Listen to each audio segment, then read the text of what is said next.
Hello guys, आप सभी को स्वागत करते हैं मेरा एक और नई वीडियो पे। आज हम एक आफ्टरनून सीनरी ड्राइंग लेके आ चुके हैं जिसमें एक ट्रेन आपको ब्रिज के ऊपर से जाते हुए नज़र आएगी। सो एंड तक जरूर देखना।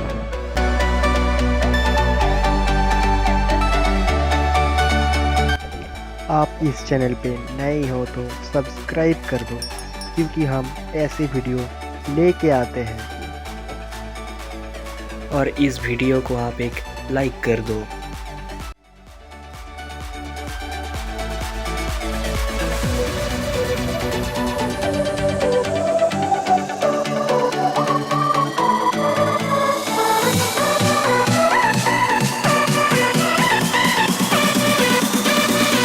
इस वीडियो को आप अपनी फ्रेंड के साथ शेयर कर सकते हो।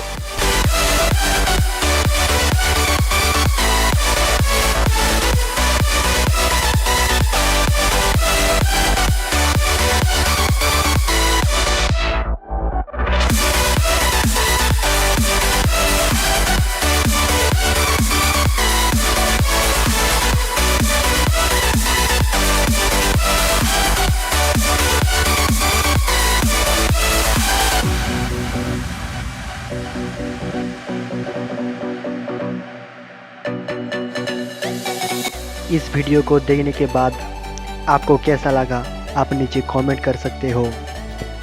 So watch this video and enjoy.